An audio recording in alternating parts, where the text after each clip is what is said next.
सबसे आला वो औला हमारा नबी, सबसे वाला वो वाला हमारा नबी। क्या खबर कितने तारे खिले छुप गए, पर न डूबा न डूबे हमारा नबी। क्या खबर कितने तारे खिले छुप गए, पर न डूबे न डूबा हमारा नबी। और खल्क से औलिया, औलिया से रसूल, खल्क से औलिया, औलिया से रसूल, और रसूलों से आला हमारा नबी। सारे अच्छों से अच्छा समझिए जिसे, सारे अच्छों से अच्छा समझिए जिसे, है उन अच्छों से अच्छा हमारा नबी। और कौन देता है देने को मुंह चाहिए, कौन देता है देने को मुंह चाहिए। देने वाला है सच्चा हमारा, देने वाला है सच्चा हमारा नबी। सबसे आला वो औला हमारा नबी, सबसे बाला वो वाला हमारा नबी। शायर ने अपने कलम को उठाया और नबी की तारीफ इस अंदाज में बयान करता है कि जबी की हर शिकन का मर्तबा फरमान जैसा था। पहले स्टेज की तवज्जो। जबी की हर शिकन का मर्तबा फरमान जैसा था, बदन की रहल पर चेहरा खुले कुरान जैसा। जबी की हर शिकन का मर्तबा फरमान जैसा था, बदन की रहल पर चेहरा खुले कुरान जैसा था। और न करती कैसे खुशबू से, न करती कैसे खुशबू से वुजू कलियां मदीने की, न करती कैसे खुशबू से वुजू कलियां मदीने की।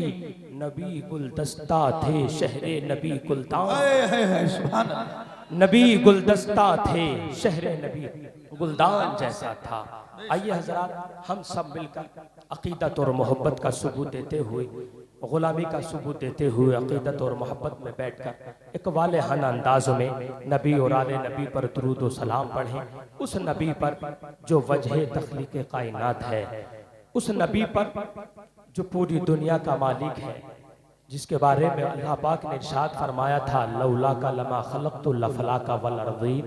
ऐ महबूब, अगर आपको पैदा करना मकसूद ना होता तो ज़मीन व आसमान भी ना होते।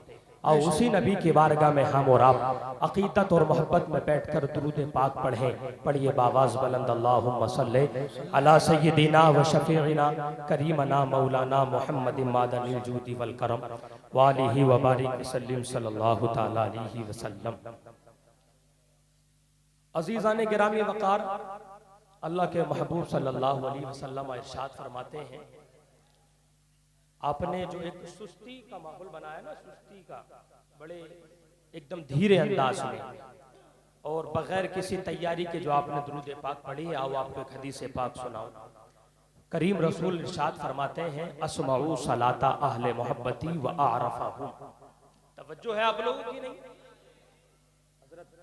नबी फरमाते हैं, अस्माउ सलाता अहले मोहब्बती व आरफाहुम, यानी जो मेरा उम्मती मोहब्बत में बैठकर, अकीदत में बैठकर दुरूद पढ़ता है, करीम रसूल ने फरमाया मैं उसका दुरूद सुनता भी हूँ, उसको पहचानता भी। सुभान अल्लाह। जिसके बारे में करीम रसूल फरमा दें कि मेरा उम्मती जो गुलामी का सबूत देते हुए, आका ने फरमाया अहले मोहब्बती, मोहब्बत में बैठकर, ऐसे नहीं बगैर मोहब्बत के दुरूद पढ़ दिया हो तो कबूल हो जाए, किसी के कहने पर पढ़ा तो दुरूद कबूल हो जाए। करीम रसूल फरमाते हैं कि अगर तुमने अगर मोहब्बत के साथ दुरूद पढ़ा है तो मुस्तफ़ा करीम फरमाते हैं कि मैं अपने उम्मती का, उस उम्मती का जो मोहब्बत के साथ दुरूद पढ़ता है, मैं दुरूद सुनता भी हूँ और उसको पहचानता भी हूँ। या रसूल अल्लाह अलैहि का सलाम, ये तो सुनना और पहचानना, ये तो बज़ाहिर उसका वो जब होता है कि जब लोग करीब बैठे हों,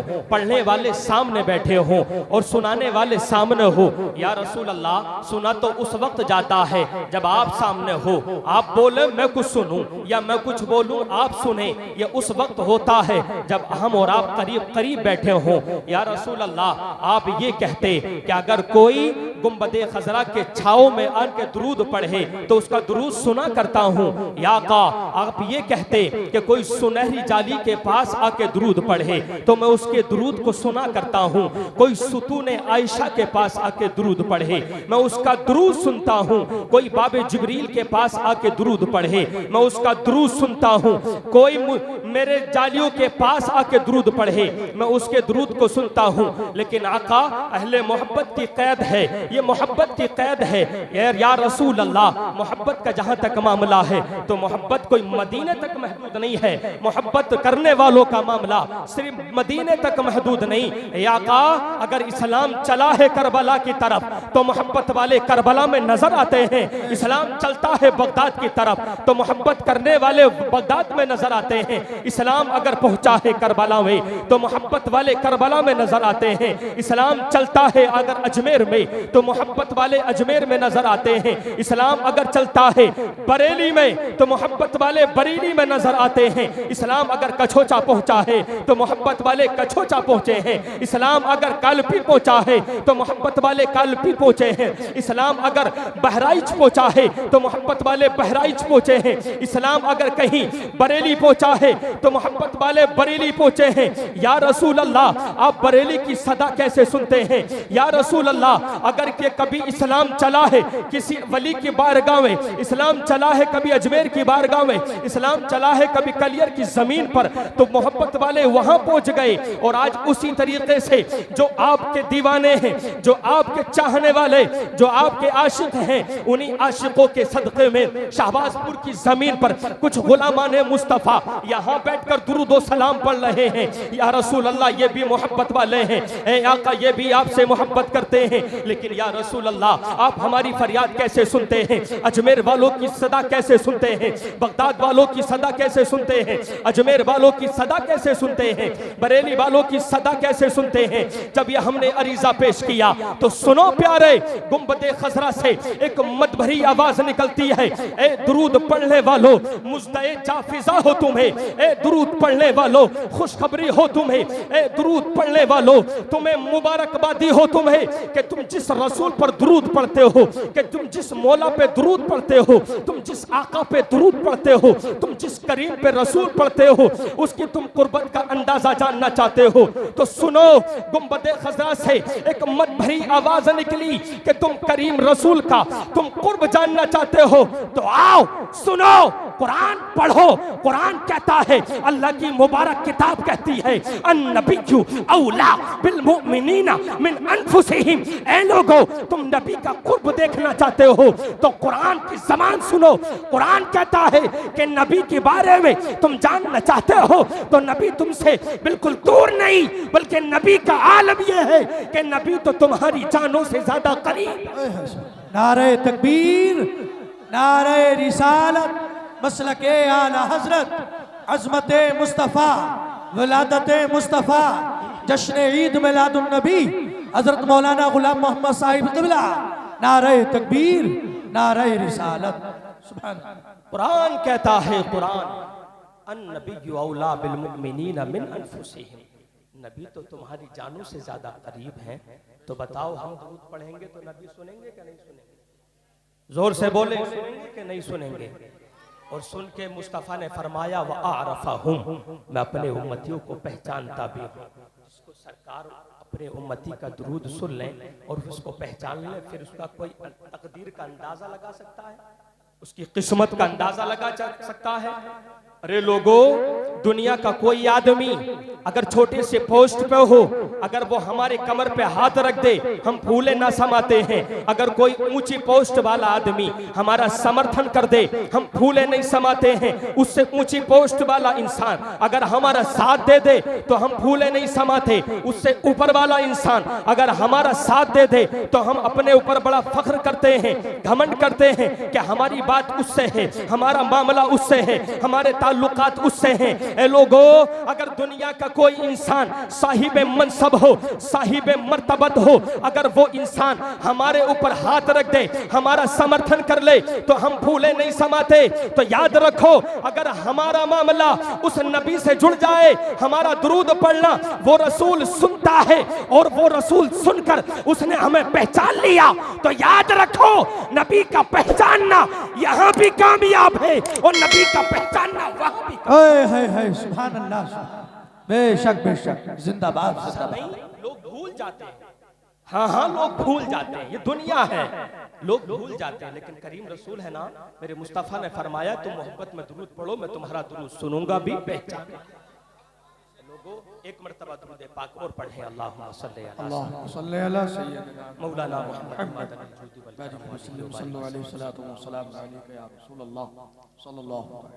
अज़ीज़ान गिरामी वक़ार। हमने कुरान की आयत पढ़ी, इन्नका लाला खुलुक़िन अज़ीम। कुरान फरमाता है कि बेशक नबी का अखलाक बड़ा बुलंदो बाला है, बड़ा अजीम व शान अखलाक है। ए लोगों, अगर अपनी जिंदगी में भलाई चाहते हो ना, अगर अपनी जिंदगी में बेहतरी चाहते हो, तो दुनिया को अपना आइडियल बनाने से बेहतर है, दुनिया को अपना हीरो जानने से बेहतर है कि तुम अगर अपना आइडियल बनाओ तो करीम रसूल को बना लो। अपना हीरो बनाना चाहते हो तो आमना के लाल को बना लो। अगर तुम अपना उसकी जिंदगी पर अमल करके अपनी जिंदगी बेहतर बनाना चाहते हो तो किसी और की जिंदगी की सीरत मत अपनाओ, किसी की और की सीरत मत अपनाओ, बल्कि मदीने वाले की सीरत को अपना लो। याद रखो, जब तुम इन सीरतों को अपना लोगे, तुम सहाबा के नक्शे कदम पे चलोगे, औलिया के नक्शे कदम पे चलोगे, करीम रसूल की सही माना में सीरत को अपना कर अपनी जिंदगी पे उसको नाफिज कर लोगे, तो याद रखो तुम्हारी सुबह भी बेहतर बनेगी, तुम्हारी शाम भी बेहतर बनेगी, तुम्हारा दिन भी बेहतर बनेगा, तुम्हारा हर लम्हा बेहतर बनेगा, तुम्हारी जिंदगी बेहतर बन जाएगी। तुम जब तक दुनिया में रहोगे खुशियों के साथ जिंदगी जीते रहोगे, जब तक तुम दुनिया में सांसें लोगे तुम्हारी सांस हर खुशबूदार बनेगी, जब तक तुम दुनिया में रहोगे कामयाबी तुम्हारे कदम चुमती चली जाएगी। ए लोगों, इतना ही बस नहीं है, जब तुम मरोगे कब्र में पहुंचोगे फरिश्ते तुमसे पूछेंगे मन रब्बू का, तेरा रब कौन है,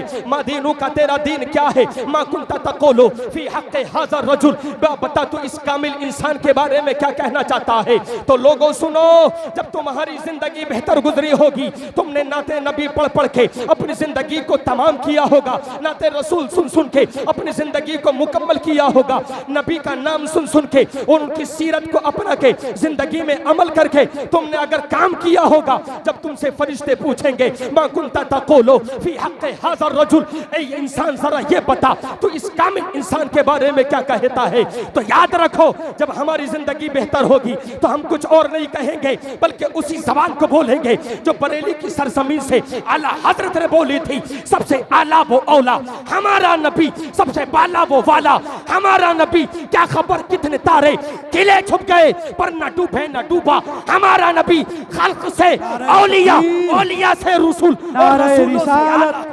मसलके आला हजरत उलमाए अहले सुन्नत सैयद मोहम्मद रिजवान मियां साहिब क़िबला, नारे तकबीर, नारे रिसालत। ये सब लोग अपनी जगह खड़े रहे। सैयद साहब का इस्तकबाल हो गया, अपनी कुर्सी ना छोड़े, इस वक्त कुर्सी की बहुत कीमत है, कुर्सी ना गवाएं। सैयद साहब आ चुके हैं, इस वक्त अगर कुर्सी छिन गई तो फिर कुर्सी हाथ नहीं आएगी।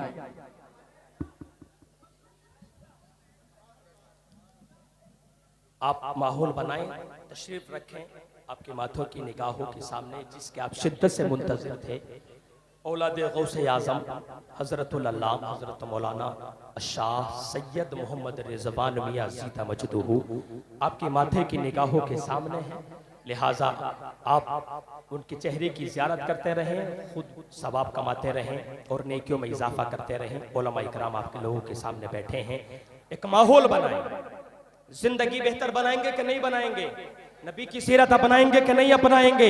लोगों, नबी की सीरत अपनाओगे जिंदगी बेहतर बनेगी, नबी की सीरत अपनाओगे जिंदगी बेहतर बन जाएगी। और कैसी बेहतर बनेगी? आओ आपको एक कहानी सुनाता हूँ, एक मिसाल सुनाता हूँ। एक इंसान है जिसका नाम है यूसुफ बिन इस्माइल लबहानी। मचल के बोले सुभान अल्लाह। यूसुफ बिन इस्माइल लबहानी यहाँ के बुजुर्ग नहीं, फिलिस्तीन एक जगह है, वहां एक शहर है नबहान, वहां के रहने वाले यूसुफ बिन इस्माइल।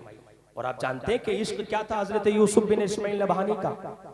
इश्क ऐसा था कि आप हर हफ्ता करीम रसूल की बारगाह में हाजिरी दिया करते थे। हर हफ्ता बगैर नागा बिला नागा करीम रसूल के कदमों में पहुंचकर हाजिरी देते। लेकिन सबसे अहम बात आप अपने जहन में रखें, इस बात को सोचें, हजरत यूसुफ बिन इस्माइल नबहानी हर हफ्ते जाते, लेकिन जहां से गुंबद खजरा को देखते वहीं हाथ जोड़कर सलाम पेश करते। सुभान अल्लाह। कभी पहुंचे नहीं, कभी करीम रसूल के कदमों में खड़े नहीं हुए, जहां नजर पड़ती हाथ बांधते सलाम पढ़ना शुरू कर देते। कभी बाबे जिब्रील से दाखिल नहीं हुए, कभी सुनहरी जालियों के पास नहीं पहुंचे, कभी करीम रसूल के कदमों में सुनहरी जालियों के पास खड़े होकर कभी सलाम नहीं पढ़ा। जहां से नजर पड़ती सलाम पढ़ना शुरू कर देते। किसी ने कहा था, ए यूसुफ बिन इस्माइल नबहानी, आप बड़ी मोहब्बत का दावा करते हो कि मैं करीम रसूल से बड़ा प्यार करता हूँ, मैं आका से बड़ी मोहब्बत करता हूँ, आका से बड़ा प्यार करता हूँ, बड़ी लगन है मुझे। जिंदगी अगर मेरी शुरू होती है करीम रसूल के नाम से शुरू होती है, खत्म होती है करीम रसूल के नाम से शुरू होती है। लेकिन ए यूसुफ बिन इस्माइल नबहानी, बात समझ में नहीं आती। जब भी आप मदीनतुल मुकर्रमा आते हो, आप जहां से गुंबदे खजरा आपको नजर आता है, दुरूद व सलाम वहीं से पढ़ना शुरू कर देते हो। ए यूसुफ बिन इस्माइल नबहानी, दुनिया तो मुतमन्नी रहती है, दुनिया तो अपने इसलिए कोशा रहती है कि हम कदम रसूल में पहुंच जाएं, हम सुनहरी जालियों को छू लें, हम करीम रसूल के बारगाह में, हम गुंबदे खजरा के छांव में खड़े होकर दुरूद व सलाम के नजराने पेश करें। लेकिन ए यूसुफ बिन इस्माइल नबहानी, ये आपका कैसा इश्क है, ये आपकी कैसी मोहब्बत है, ये आपका कैसा प्यार है, ये आपकी कैसी लगन है, समझ में बात नहीं आती। ए यूसुफ बिन इस्माइल नबहानी, जरा इसकी तशरीह बयान करें, जरा इसकी वजाहत करें कि कैसा इश्क करते हो, कैसा प्यार करते हो, कैसा लव करते हो, कैसी लगन रखते हो। तो यूसुफ बिन इस्माइल नबहानी आप फरमाते हैं, ए लोगों सुनो, तुम मेरे इश्क पे उंगली उठाते हो, तुम मेरे इश्क पे बातें बनाते हो, तुम मेरे इश्क के बारे में जानना चाहते हो, तो सुनो, मेरा इश्क सच्चा है, सच्चा, मेरा इश्क झूठा नहीं। लेकिन याद रखो, मैं तो कुत्ता हूं, कुत्ता, वहां मालिक है मालिक। और कुत्तों का काम यह नहीं होता कि घर के अंदर बढ़ जाएं, बल्कि कुत्तों का काम यह होता है कि घर के दरवाजे पे खड़े रहे। इसलिए कि कुत्ता जब दरवाजे पे होता है तो मालिक घर के अंदर है। सुभान अल्लाह, सुभान। बेशक यूसुफ ये मालिक नहीं, ये तो उस दर का गुलाम है, उस दर का कुत्ता है। ये तो हमेशा दर पे रहेगा, कभी अंदर नहीं जाएगा, अंदर तो मालिक रहते हैं। ये इश्क है, ये इश्क होता है। ऐसी लगन रखो प्यारे, जब ऐसी लगन होगी, ऐसा प्यार होगा, तो याद रखें जिंदगी हमारी यहाँ भी बेहतर, वहां भी बेहतर बनेगी कि नहीं बनेगी। मैं आप लोगों के सामने ज्यादा देर नहीं रहूंगा, हजरत का आना मेरे जाने की दलील है। बस एक आपको रिवायत सुनाऊं, बात को कंप्लीट करते हैं। अल्लाह के महबूब सल्लल्लाहु अलैहि वसल्लम इश्क करेंगे नहीं रसूल से, प्यार करेंगे नहीं। क्या प्यार ऐसा हो कि नमाज भी ना पढ़ें, हम अच्छे अमल भी ना करें? क्या प्यार ऐसा होना चाहिए कि हम बिल्कुल मस्जिदों से दूर रहें, हम इबादत गाहों से दूर रहें, हम अपनी मस्जिदों को वीरान कर दें? क्या प्यार यही है कि हम अपनी मस्जिदों में ना जाएं, हम गरीबों का दिल दुखाते रहें? क्या प्यार यही है कि हम यतीमों को सताते रहें? क्या प्यार यही है कि हम लोगों को तकलीफ देते रहें, हम यतीमों का ख्याल ना रखें, हम गरीबों को ख्याल ना रखें? हम पे अगर माल आए तो हम अपने माल पर घमंड करें, हम अपने माल पर फख्र करें, गरीब को एक नजर ना देखें। ए लोगों, जब मेरा करीम रसूल पहुंचा था ना, बचपन का जमाना है, छोटी सी उम्र है, आप हजरत अबू तालिब के साथ हैं, सफर है मुल्क शाम का, पहुंचे हैं बुहैरा राहिब के गिरजा के सामने, करीम रसूल बैठे हैं, सबकी दावत की थी, मुख्तसर बयान कर रहा हूं। सबकी दावत की बुहैरा राहिब ने, सबको बुला लिया अंदर। उसने अपनी जो किताबों में पढ़ा था वही करीम रसूल जो बचपन की उम्र है, अभी छोटी सी उम्र है, सारी सिफतें उसने देख ली हैं, सारे औसाफ उसने मुलाहजा किए हैं। करीम रसूल बाहर आराम फरमा है, सारे लोगों को अंदर बुलाया। उस राहिब ने कहा था, ए लोगों जरा ये तो बताओ कोई गायब तो नहीं, हम अपनी जिंदगी देखें और अपनी गुलामी देखें कि हम जो अपने गले में गुलामी का पट्टा बांधते हैं कितना उस पर अमल करते हैं, कितना अमल नहीं करते। ए लोगों सुनो, वो बुहैरा राहिब ने कहा था, ए लोगों कोई गायब तो नहीं, कोई गैर हाजिर तो नहीं, जितने लोग तुम काफिले में थे क्या सारे दावत में आ गए हो? किसी ने कहा था, हाँ हाँ सारे आ गए हैं, हाँ हम सारे मौजूद हैं, कोई नहीं बचा है। तो बुहैरा राहिब ने कहा था, अरे नादानो, मैंने देखा था कि तुम्हारे साथ एक बच्चा भी था, मैंने देखा था कि तुम्हारे साथ एक बच्चा बाहर बैठा था, मैंने देखा था कि एक बच्चा पेड़ के नीचे बैठा था, जिधर को बच्चा चलता था पेड़ अपनी डालियों को झुका के उधर चलने लगता था, जिधर वो बच्चा घूमता था सूरज किधर होता, लेकिन पेड़ अपने छाओ को नबी के ऊपर कर देता था। ए लोगों जरा ये बताओ वो बच्चा किधर है? किसी ने कहा था था, अरे तू वो बच्चे के बारे में जानना चाहता है तो सुन ले, वो बच्चा कोई और नहीं बल्कि वो अब्दुल्ला का बेटा है,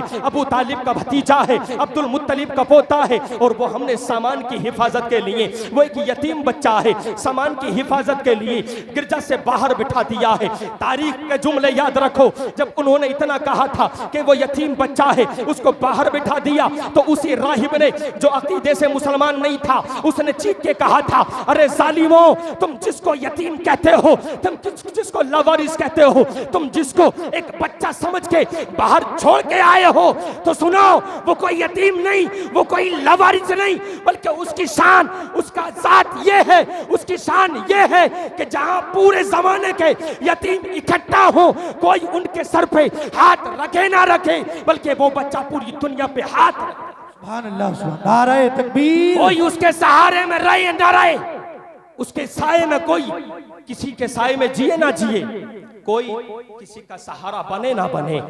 अरे जालिमों, वो कोई और है जिसको तुम जिक्र करो, जिसको तुम अपनी बातों से लपेटो, लेकिन जिस बच्चे को तुमने यतीम कहा, वो कोई यतीम नहीं, बल्कि उससे बेहतर दुनिया में यतीमों का हमदर्द कोई आया, वो जैसा कोई बन के आया नहीं। ये शान है करीम रसूल की, ये शान है, मेरे आका है। लोगों, अपना बेहतर मामला बनाओ, अमल दुरुस्त करो, किसी को ना सताओ, अपनी जिंदगी को नबी की सीरत में सही माना में ढाल के गुजारो। करीम रसूल है, चले हुजरे आयशा से बाहर निकले, बागीचे की तरफ होते हुए आप सहरा की तरफ पहुंचे। आपने देखा कि काफिला ठहरा हुआ है और उस काफिले वाले सारे के सारे लोग अपने खैमों में आराम कर रहे थे। धूप बड़ी शिद्दत की थी, धूप बड़ी तेजी की, सख्ती की धूप, और उनके जानवर, उनकी सवारियां दर कतार खड़ी हैं, सबकी सवारियां लाइन से। करीम रसूल पहुंचे ना, तो उन्होंने देखा कि एक लाल घोड़ा, एक सुर्ख घोड़ा। जब मेरे करीम रसूल ने देखा तो आपने उसके पुष्ट पे हाथ रखा। आका ने इरशाद फरमाया, मन साहिबु हाजल फरास, इस घोड़े का मालिक कौन है, इस घोड़े का मालिक कौन?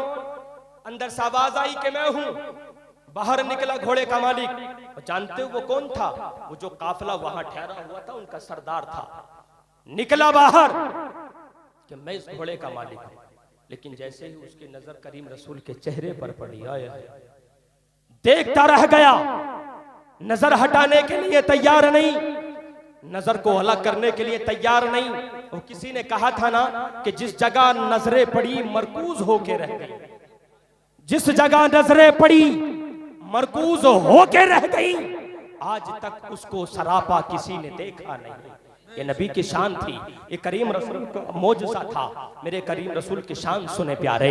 वो आता है, सरदार निकला अपने खैमे से, उसने देखा कि करीम रसूल खड़े हैं। वो नाम सुना था, चेहरे से नहीं जानता था, चेहरा देखता रहा। मुस्तफ़ा करीम फरमाते हैं, अरे घोड़े वाले, क्या तुम इस घोड़े को बेचना चाहते हो? तो वो घोड़ा बेचना तो नहीं चाहता था, लेकिन जब मुस्तफ़ा की जबान से सुना तो उसकी जबान मना करना चाहती थी, लेकिन दिल से आवाज आई, अरे नादान, मना मत कर देना, तुझे मालूम नहीं आज जो तेरे घोड़े का खरीदार बन के आया है, आज जो तेरा ये जानवर खरीदने के लिए आया है, ये तेरी सवारी को लेने के लिए जो आया है, ये कोई आम बशर नहीं है, ये कोई आम इंसान नहीं है, ये कोई आम नबी या रसूल नहीं है। तुझे मालूम नहीं, ये तो रसूलों का रसूल है, नबियों का सरदार है, ये सैयदुल अंबिया है। और तू इसको अपने जानवर को बेच दे, इसलिए कि ये ऐसा खरीदार है कि किसी ने उसके बारे में कहा था कि जब तक बिके न थे कोई पूछता न था, तुमने खरीद के हमें अनमोल।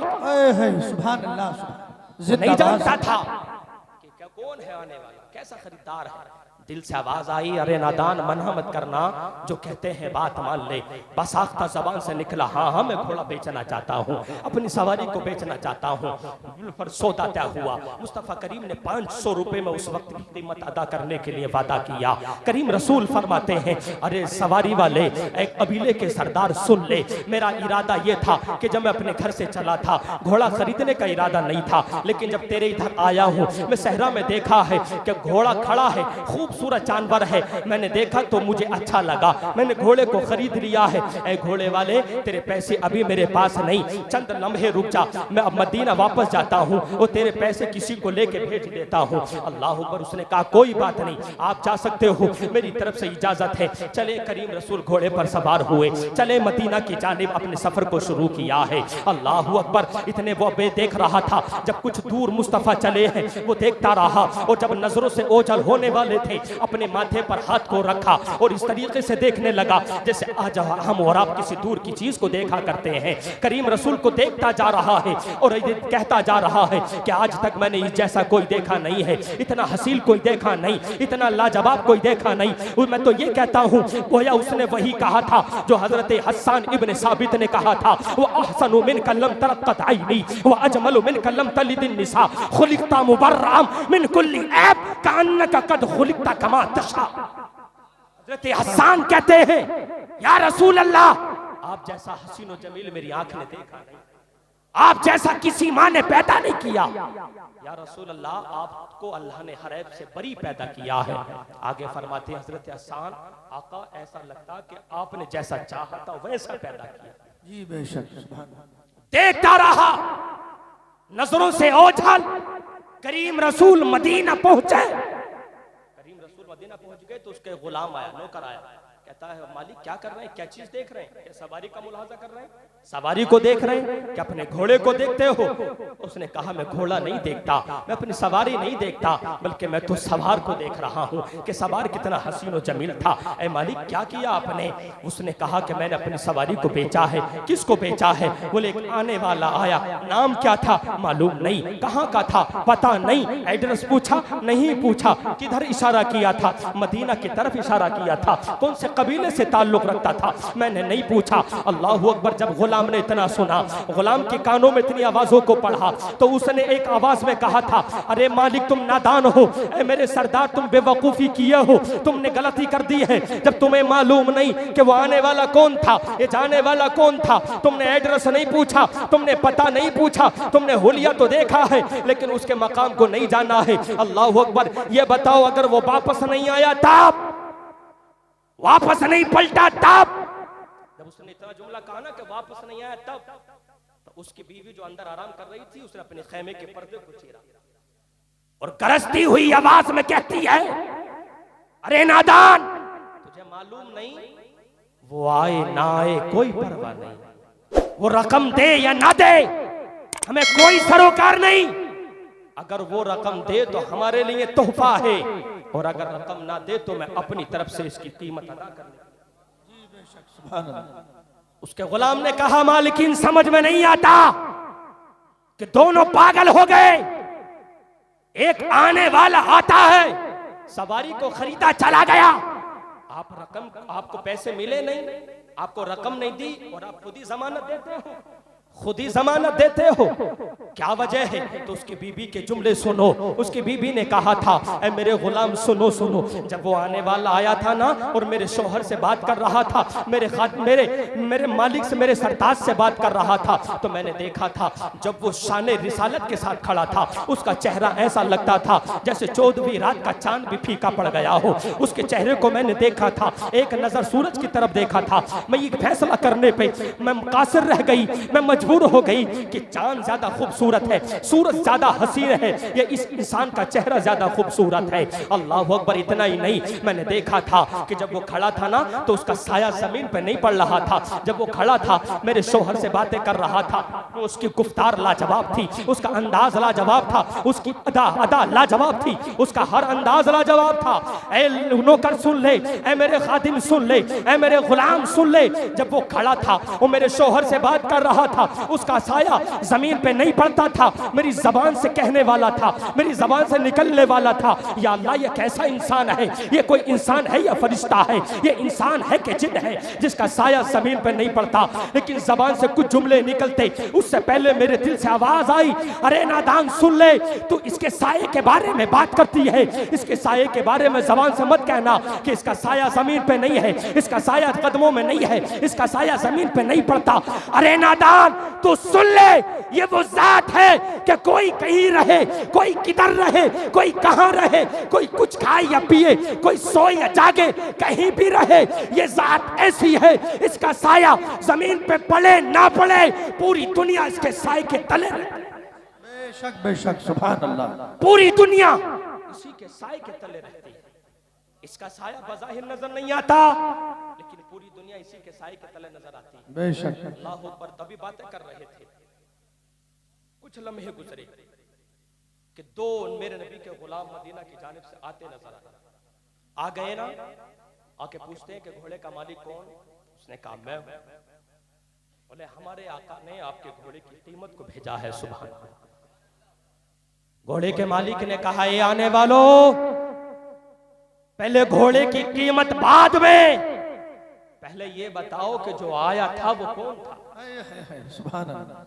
जिसने सवारी खरीदी वो कौन था? मेरे नबी के गुलाम फरमाते हैं, अरे नादान, तू जानना चाहता है? वो हमारे आका सैयदुल अंबिया थे।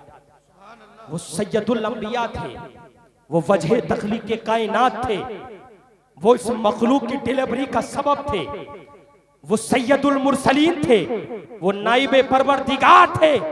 और उनकी शान ऐसी नहीं, बल्कि उनकी शान तो ये थी कि अल्लाह ने जिसको अपने बाद पूरी कायनात में सिर्फ सबसे अफजल बनाया, वही उस शान के मालिक रसूल थे। वो कोई आम नबी नहीं। अल्लाह अकबर। जब इतना कहा ना, वो थर थर कांपने लगा। प्यारे नबी के गुलाम फरमाते हैं कि जरा ये बता कि तूने कब देखा?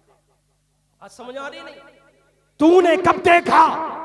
तो वो कहने वाला कहता है, ऐ नबी के गुलामों सुनो, मुझे मेरी बात करते हो, मैंने कब देखा? तो सुनो, मैं अपने खेमे में आराम कर रहा था, मैं अपने खेमे में सो रहा था, दोपहर का वक्त था, सख्त धूप सख्त गर्मी थी। मैंने देखा कि एक आने वाला आता है और आवाज लगाता है कि इस घोड़े का मालिक कौन है, इस घोड़े का मालिक कौन है। जब मैंने इतनी आवाज को सुना और ये आवाज मेरे कानों से टकराई, मैंने कुछ न देखा, न मैंने गर्मी को देखा, न धूप की शिद्दत को देखा, न सूरज की तपिश को देखा, बल्कि जब आवाज कानों में पड़ी है, मैं दौड़ा चला आया, मैं निकला चला आया। मैंने देखा है कि मैं जब खेमे से बाहर निकला, वो हसीन और जमील खड़ा था। जब नबी के गुलाम सिहाबी ने इतना सुना तो गरजती हुई आवाज में कहते हैं, अरे नादान, तेरा निकलना कोई ताजुब नहीं, बल्कि वो रसूल, वो करीम, उस शान का मालिक है कि अगर इशारा करते सूरज की जानिब तो सूरज पलट आए, अगर इशारा करते चांद की जानिब तो चांद दो हिस्सों में बट जाए। और इतना ही नहीं, अगर वो आवाज दे पेड़ को तो पेड़ जड़ से उखड़ के नबी के कदमों में। बेशक बेशक, सुभान अल्लाह सुभान अल्लाह। तेरा निकलना ताजुब नहीं, तेरा निकलना कमाल नहीं। तो वो रसूल है जिसके कहने पर चांद और सूरज गर्दिश करते नजर आते।